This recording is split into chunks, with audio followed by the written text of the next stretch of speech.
सितारों के सफ़र पर खुशामदीद। कभी आपने महसूस किया है कि ज़िंदगी ठीक चल रही होती है, रिश्ते मैनेजेबल होते हैं, करियर स्टेबल होता है, पैसा भी आ रहा होता है, लेकिन अंदर एक बेचैनी होती है, जैसे कुछ टूटने वाला हो, कोई सच सामने आने वाला हो।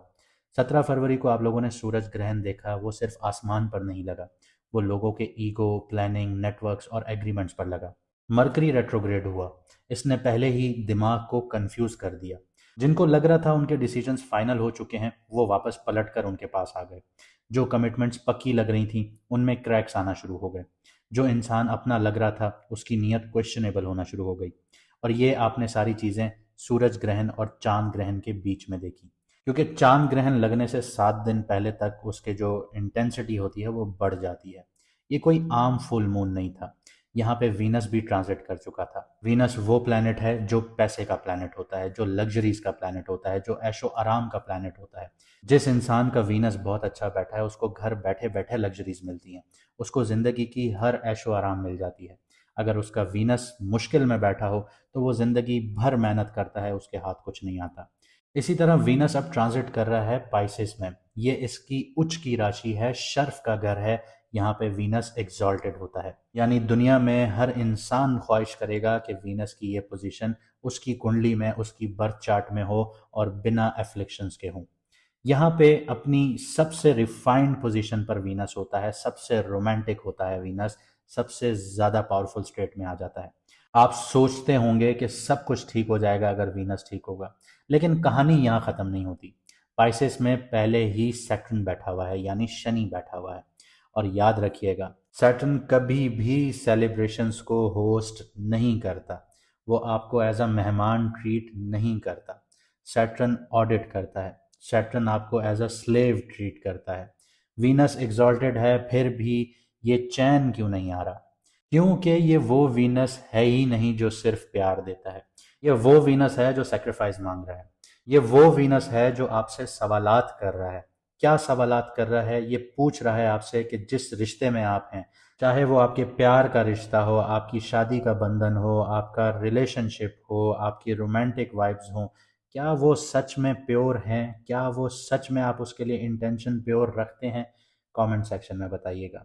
इसके अलावा और भी कई सवालात हैं, जैसे कि क्या ये पैसा हलाल है, एथिकल है, सस्टेनेबल है? क्या आप अटैचमेंट को लव समझ बैठे हैं? क्या आप फैंटेसीज में जी रहे हैं? ऐसे सवालात आपसे पूछ रहा है। इनके अगर आपके पास जवाबात हैं तो कमेंट सेक्शन में बताइएगा। लेकिन इसके बिल्कुल बरक्स, बिल्कुल सामने, बिल्कुल साथ सैटर्न बैठा हुआ है, शनि बैठा हुआ है। और वो क्या पूछ रहा है आपसे? वो सिर्फ एक चीज़ पूछ रहा है, प्रूफ दीजिए। क्या है प्रूफ? कि क्या आप अपनी बातों पे स्टैंड ले रहे हैं? कि आपके पास प्रूफ क्या है? यहाँ फ्लर्ट सर्वाइव नहीं करेगा। यहाँ टाइम पास रिश्ते जितने भी हैं वो ख़त्म होना शुरू होंगे। यहाँ जितनी भी लालचें हैं, ग्रीड है, वो लॉन्ग टर्म एसेट्स नहीं बना पाएंगी। वीनस चाहता है डिसॉल्व होना, सैटर्न चाहता है डिफाइन होना। वीनस इमोशन चाहता है, सैटर्न स्ट्रक्चर चाहता है। और जब आपके इमोशन स्ट्रक्चर से टकराते हैं तो या तो आपके रिश्ते सेक्रेट बन जाते हैं या फिर कोलैप्स हो जाते हैं। और सबसे हैवी बात यह है कि 3 मार्च को जो चांद ग्रहण लगा है, उसने पूरी दुनिया में इमोशनल एक्सपोजर दे दिया है। हिडन जितनी भी फीलिंग्स थी वो सरफेस पर आना शुरू हो गई। सीक्रेट्स, अटैचमेंट्स जितने भी थे वो रिवील होना शुरू हो गए। फाइनेंशियल मिसकैलकुलेशन सामने आना शुरू हो गई। जो इग्नोर कर रहे थे अभी तक, अब वो इग्नोर नहीं होगा। ये पीरियड रोमांटिक नहीं होगा, ये कार्मिक होगा। ये उन लोगों को तोड़ सकता है जो सिर्फ एक इल्यूजन्स में जी रहे थे या अपनी दुनिया में बहुत डिलूजनल थे। लेकिन ये उन लोगों को बहुत ज़्यादा फायदा देगा जो जिम्मेदारियां लेने को हमेशा रेडी रहे हैं। इस दौरान आप लोग क्या फील करेंगे? सडन रिश्तों में आप लोग डिस्टेंस फील करेंगे या सडन कमिटमेंट प्रपोजल्स देखेंगे? अनएक्सपेक्टेड फाइनेंशियल प्रेशर्स आएंगे या लॉन्ग टर्म फाइनेंशियल क्लैरिटी भी देखने को मिलेगी? बहुत ज़्यादा अकेलापन फील करेंगे या आप स्पिरिचुअली बहुत अवेकनिंग फील करेंगे? इंसोम्निया फील करेंगे या फिर इमोशनल रिलीज होता हुआ नजर आएगा? सबके लिए रिजल्ट सेम नहीं होगा, क्योंकि हर इंसान का वीनस अलग हाउस में बैठा है। हर किसी का सैटर्न अलग कार्मा एक्टिवेट करके बैठा है। हर किसी पर ग्रहण का इम्पैक्ट अलग पड़ रहा है। यह ड्रामा तो यूनिवर्सल है, लेकिन स्क्रिप्ट पर्सनल है। अगर आप महसूस कर रहे हैं कि रिश्ते हाथ से फिसल रहे हैं या करियर में डायरेक्शन ब्लर हो रही है या पैसा आकर टिक नहीं रहा, एक हाथ से आ रहा है दूसरे हाथ से जा रहा है, या इमोशनल ब्रेकडाउन बिना वजह हो रहा है, तो आप दुनिया में अकेले नहीं हैं।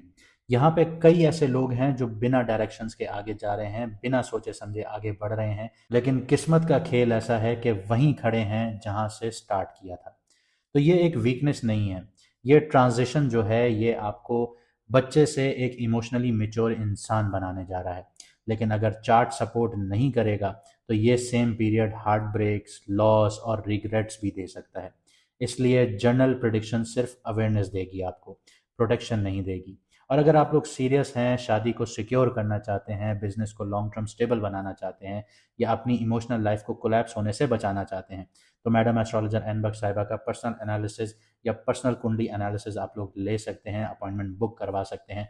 व्हाट्सएप का नंबर आपकी स्क्रीन पर आ रहा होगा, मैसेज करके आप लोग अपॉइंटमेंट बुक करवा सकते हैं। क्योंकि ये वीनस का ट्रांजिट सिर्फ प्यार का नहीं, ये टेस्ट का ट्रांजिट है और हर कोई इसमें पास नहीं होता। और अगर आप लोग अपना मून साइन नहीं जानते तो कमेंट सेक्शन में अपनी ओरिजिनल डेट ऑफ बर्थ लिखिए, आपको आपका मून साइन बता दिया जाएगा, जिससे आपको अपनी रीडिंग्स देखने में आसानी होगी। और चैनल को सब्सक्राइब ज़रूर कीजिएगा, क्योंकि जब हम लाइव आएंगे तो आप लोग कमेंट नहीं कर पाएंगे जो लोग सब्सक्राइब नहीं कर रहे। आप सब्सक्राइब करेंगे तो आप लोग लाइव में हमारे साथ जुड़ सकेंगे, हमारे साथ बात कर सकेंगे। तो अब समझते हैं कि आपकी कुंडली पर वीनस के ट्रांजिट का क्या इम्पैक्ट आ रहा है। वीनस स्पाइसेस में एंटर हुआ है, यानी अपने शर्फ में, और सैटर्न वहां पे ऑलरेडी बैठा हुआ है।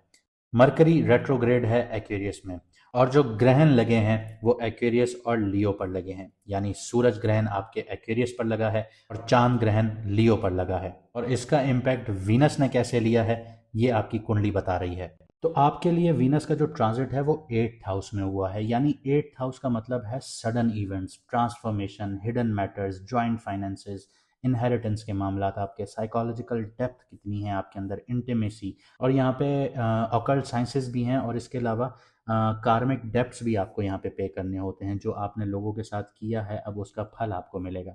और यहाँ पे वीनस जो है वो शर्फ का होके आया है, एग्जॉल्टेड होके आया है, लेकिन जैसे मैंने आपको बताया कि सैटर्न शनि यहाँ पर ही बैठा हुआ है, ज़ुहल यहीं पे बैठा हुआ है, और मरकरी जो रेट्रोग्रेड है वो आपके 7th हाउस में है, और आपका 7th हाउस एक्सट्रीमली डिस्टर्ब हुआ चांद ग्रहण की वजह से। और चांद ग्रहण की वीडियो आपने देखी होगी, तो हमने आपको बताया था कि सडन इवेंट्स इरप्ट होंगे, सडनली चीज़ें इरप्ट होंगी, क्योंकि ये एक डंका बज चुका है जो कि हर ज़ोडिएक के लिए एक उसके हिसाब से उसको अब चीज़ें प्रोवाइड करेगा या उससे छीनेगा। तो आपका जो मैरिज और पार्टनरशिप का घर है वो तो एक्सट्रीमली डैमेज हो चुका। लेकिन उसकी दूसरी वजह ये है कि शनि जो है, सैटर्न जो है वो आपके 8th हाउस में है, जो आपको ढैया के टाइम पीरियड में ले आया, यानी पार्टनरशिप शेक हुई, और अब इमोशनल डेप्थ का आपके टेस्ट होना शुरू होगा, आप इमोशनली कितने स्ट्रांग हैं। तो इमोशनली की बात की जाए तो यहाँ पे साइकोलॉजिकल इफेक्ट बहुत ज़्यादा आएगा, क्योंकि 8th हाउस में डीप अट्रैक्शन देखने को मिलती हैं, ऑब्सेसिव कनेक्शंस देखने को मिलते हैं, टैबू कनेक्शंस देखने को मिलते हैं, इमोशनल इंटेंसिटी देखने को मिलती है, सीक्रेट बॉन्डिंग्स देखने को मिलती हैं। लेकिन जब यहाँ पे सैटर्न या शनि साथ हो तो यहाँ पे एक खौफ भी पैदा होता है कि मुझे धोखा ना मिले, ट्रस्ट इश्यूज बहुत ज़्यादा हो जाते हैं, इंटीमेसी में डिलेज देखने को मिलते हैं, और कार्मिक जो रीपेमेंट है वो बहुत ज़्यादा एक्टिव हो जाती हैं। यानी अब आप लोग इन चीज़ों से गुजरेंगे। आप इस टाइम पीरियड में ऐसे फील कर सकते हैं कि किसी रिश्ते में सडन इमोशनल शिफ्ट देखने को मिलेगा आप लोगों को, पास्ट ट्रॉमास जो हैं वो दोबारा से बाहर आना शुरू होंगे आपके अंदर, या किसी इंसान से मैग्नेटिक पुल देखने को मिलेगा आप लोगों को। ये लाइट रोमांस का टाइम नहीं है आप लोगों के लिए, सच्ची बात यही है। और ये जो है ये साइकोलॉजिकल एक्सपोजर का टाइम है आपके लिए। अब जो 8th हाउस में वीनस का ट्रांजिट हुआ है तो ये आपके करियर, जॉब, बिजनेस, फाइनेंस में कैसे इम्पैक्ट डालता है। तो 8th हाउस जो है वो टैक्स का है। आपके जॉइंट फाइनेंसेस यहाँ पे बहुत ज़्यादा एक्टिव हो जाते हैं, तो टैक्स हो गया, इंश्योरेंस हो गई, लोन्स हो गए, और शेयर्ड मनी जितनी भी है वो सारी एक्टिव हो जाती है। और वीनस यहाँ पे शर्फ में आ गया है, उच्च का हो गया है, तो फाइनेंशियल रिलीफ आपको मिलेगा। सैटर्न यहाँ पे बैठा हुआ है, तो जो आपकी सेटलमेंट्स वगैरह हैं वो देर का शिकार होंगी, डिले डिले का शिकार होंगी, लेकिन कंप्लाइंस उस पर बहुत ज़्यादा स्ट्रिक्ट होगा। अगर पेपर वर्क आप लोगों का क्लीन नहीं है तो इश्यूज आप लोगों के लिए बढ़ सकते हैं, और आप लोगों के लिए लीगल इश्यूज बढ़ सकते हैं, क्योंकि आप लोग ढैया के टाइम पीरियड में हैं, तो आप लोगों ने इस चीज़ पर बहुत ज़्यादा ध्यान देना है। जो लोग जॉब सेक्टर में हैं तो मरकरी रेट्रोग्रेड है 7th आपके घर में, तो पार्टनरशिप्स जो हैं वो कन्फ्यूजन्स का शिकार होंगी, क्लाइंट्स मिसकम्युनिकेशंस देखने को मिलेंगी। अब 8th हाउस का जो एक्टिवेशन है वो आपको हिडन पॉलिटिक्स में डालेगा, ऑफिस पॉलिटिक्स में, सॉरी, और वो एक्सपोज भी हो सकती हैं। आपको पता भी चल सकता है कि कौन आपका दुश्मन आपके खिलाफ ये सारी चीज़ें कर रहा है, लेकिन एक्सट्रीमली वे में जाके आपकी ऑफिस पॉलिटिक्स जो हैं वो एक्टिवेट होंगी। इसके अलावा जितने भी आपके कॉन्फिडेंशियल मैटर्स हैं, किसी रिसर्च पर काम कर रहे हैं, किसी कॉन्फिडेंशियल काम, कोई कोई ऐसा कॉन्फिडेंशियल काम कर रहे हैं जो आप किसी को नहीं बता सकते और लोग आपसे ज़बरदस्ती उगलवाना चाह रहे हैं, तो आपने नहीं बताना, आपने मुंह बंद रखना है। जो भी आप काम कर रहे हैं, जो भी ज़िंदगी में इनिशिएटिव्स ले रहे हैं, फ़िलहाल मुंह बंद रख कर आप लोगों ने इनिशिएटिव्स लेने हैं। ऐसा काम नहीं करना कि आपने वक्त से पहले ढोल बजा देना है, ढोल नहीं बजाना। काम ख़त्म हो जाए, काम खुद ढोल बजाए, तब आपके लिए बेनिफिशियल है, वरना जितना आप बताते जाएंगे उतना आप नुकसान करते चले जाएंगे। बिजनेस वालों के लिए कुछ बता देता हूँ कि क्या चीज़ आप लोगों ने अवॉइड करनी है और कौन सी चीज़ आप लोगों के लिए बेस्ट रहेंगी। इस टाइम पीरियड में आप लोगों ने लोन्स नहीं लेने और हिडन डील्स वगैरह नहीं करनी। इसके अलावा अंडर द टेबल एग्रीमेंट्स नहीं साइन करने आप लोगों ने। लेकिन यहाँ पे इसका कुछ पॉजिटिव इम्पैक्ट भी आएगा कि ऑडिट देखने को मिलेगा आप लोगों को, जो आपको एक सही दिशा में, सही डायरेक्शन में लेके जाएगा। रीस्ट्रक्चरिंग देखने को मिलेगी, आपके जो कर्जे हैं उसमें एक मैनेजमेंट देखने को मिलेगी, डेप्थ मैनेजमेंट होगी आप लोगों की। आप लोगों को पता चलेगा कि अब आप लोगों ने किस तरफ से निकलना है। ये फिलहाल मैं देखें, दूसरे एस्ट्रोलॉजर्स की तरह मैं आपको चूना लगा सकता हूँ कि बहुत अच्छा टाइम है आप लोगों के लिए, व्यूज़ के लिए, लेकिन जब तक आपकी ज़िंदगी बेहतर नहीं होगी आप लोग दोबारा वापस नहीं आएंगे मेरे पास। तो यहाँ पे ये ग्रोथ का पीरियड नहीं होगा आप लोगों के लिए, करेक्शन फेज़ है आप लोगों के लिए। तो इस करेक्शन फेज़ को समझिए, ट्रांसफॉर्मेशन फेज़ है आप लोगों के लिए। यहाँ पे आगे बात करते हैं क्रिप्टो और स्टॉक वालों की। तो इस टाइम पीरियड में वॉलेटिलिटी बहुत एक्सट्रीमली हाई है। ये मैंने बात आपको चांद ग्रहण की वीडियो में बता दी थी कि सडन इवेंट्स आएंगे, सडनली चीज़ें देखने को मिलेंगी, मार्केट्स में ब्लड बाथ चलना शुरू हो जाएंगे। लेकिन ये ये कोलैप्स का टाइम नहीं है, ये करेक्शंस के टाइम है। तो जो लोग गैम्बलिंग में हैं या स्पेकुलेटिव इन्वेस्टमेंट्स में हैं, तो आप लोगों को शॉर्ट टर्म जितनी भी इन्वेस्टमेंट्स हैं, गैम्बलिंग हैं, स्पेकुलेटिव इन्वेस्टमेंट्स हैं, वो अवॉइड करनी चाहिए। लॉन्ग टर्म स्टेबल इन्वेस्टमेंट्स कीजिए, वो आप लोगों के लिए बेनिफिशियल होंगी, वहीं पर आपको फ़ायदा मिलेगा। आगे बात करते हैं आपकी लव की, आपकी मैरिजेस की। तो सबसे हैवी जो चीज़ यहाँ पे है वो सातवें घर का ग्रहण है, जो कि चांद ग्रहण है। चांद ग्रहण की वीडियो आपने देखी होगी। रिलेशनशिप ऑलरेडी टेस्ट होना शुरू हो चुके हैं। अब वीनस जो है वो 8th हाउस में है, तो जो सेक्सुअल आप लोगों की केमिस्ट्री है वो बहुत ज़्यादा हाई होना शुरू होगी। इमोशनल ऑब्सेशंस बढ़ना शुरू होंगे, कार्मिक रिकनेक्शंस बनना शुरू होंगे। हिडन अफेयर्स यहाँ पे एक्सपोज हो सकते हैं और टैबू अफेयर्स भी देखने को मिल सकते हैं। सैटर्न यहाँ पर साथ है, तो ट्रस्ट जो है वो जो रीबिल्ड करेगा वो बहुत स्लो करेगा। यहाँ पे ये भी बता दूं कि आप लोगों की सेपरेशन भी हो सकती है अगर आप लोगों के रिश्ते की बुनियाद वीक है, फाउंडेशन वीक है। अगर आप दोनों पार्टनर जो हैं एक दूसरे से बेइंतहा प्यार करते हैं और एक दूसरे का ख्याल रखते हैं, इज्जत करते हैं, तो और आप लोगों की फाउंडेशन स्ट्रांग है, ये नहीं कि सिर्फ डर के मारे, ये कि आप लोग एक दूसरे की जेन्युइनली रिस्पेक्ट करते हैं, तब तो आप इस वेव को फेस कर पाएंगे। लेकिन अगर आपकी फाउंडेशन वीक है, एक बंदा बहुत ज़्यादा डोमिनेंट है, दूसरा सिर्फ दुख दर्द झेल रहा है, तो यहाँ पे सेपरेशन के चांसेस उभर आएंगे। सीरियस कमिटमेंट्स होना शुरू होंगी अगर लॉयल्टी प्रूव होगी तब। अब जो लोग मैरिड हैं तो इंटीमेसी का आपका टेस्ट होगा, जॉइंट फाइनेंसेस की डिस्कशंस बहुत ज़्यादा बढ़ना शुरू होंगी, सीक्रेटली रिसेंटमेंट बहुत ज़्यादा सरफेस पर आना शुरू होगी कि मैं तुमसे नाराज़ हूँ, ये है फलां ढिमका, ये सारी चीज़ें बहुत ज़्यादा देखने को मिलेंगी। वो चीज़ें आपको सुनने को मिलेंगी जो आज से पहले डिस्कस ही नहीं हुई, लेकिन वो आपका पार्टनर नोट करके बैठा हुआ था।